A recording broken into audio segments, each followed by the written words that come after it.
Hello guys, good morning.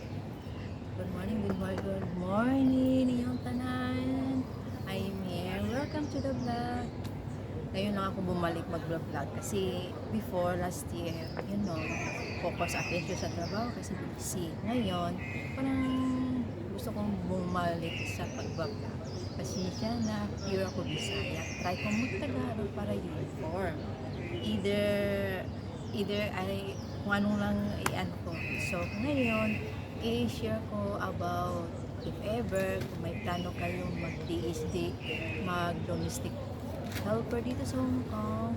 So, only I can say is, pumunta kayo sa agency, piliin nyo yung mura. Kasi, wala naman talagang bayan, di ba?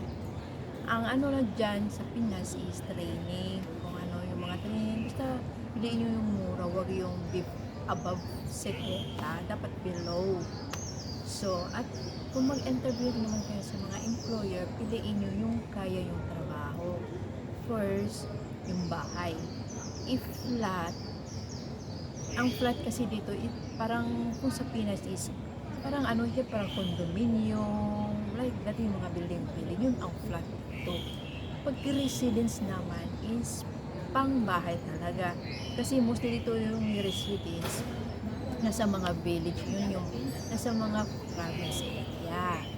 So, kung mag-residence naman, piliin yun, nasa 1,000 lang. If 2,000, means malaki lang kung kaya nyo. Kasi yung first kong dumating dito, yung bahay is nasa 2,003 square feet. Akala ko yung feet, di ba taas? Iba pala, yung parang palapad, yung may garahe, hindi pala yung kasali. Ang feet pala yung taas, kaya third floor yung mayroon ka. Yung ang first kong nata.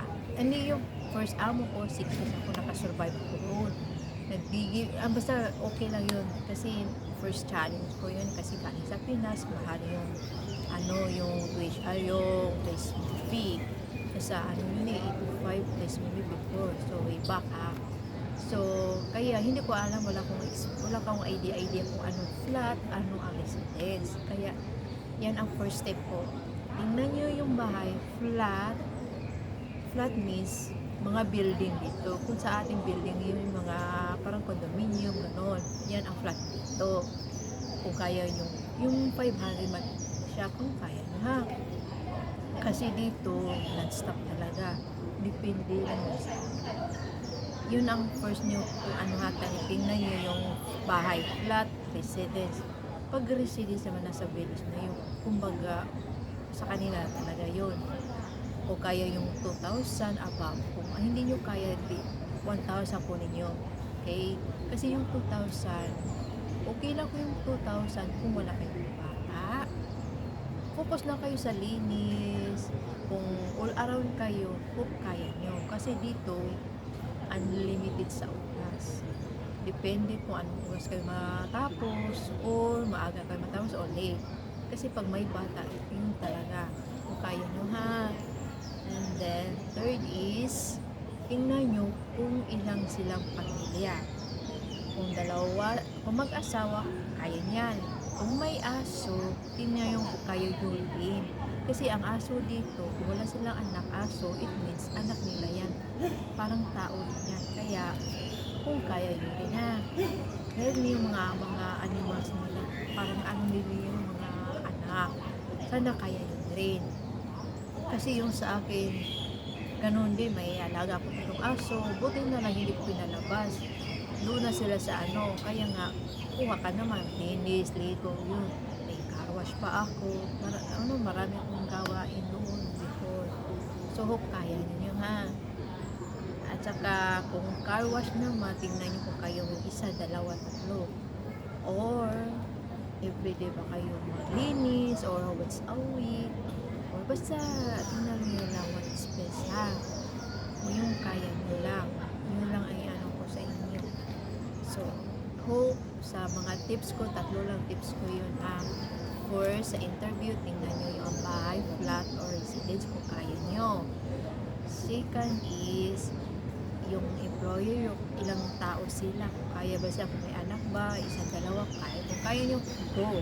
Kung tatlo, para sa inyo na lang kung kaya nyo na-experience.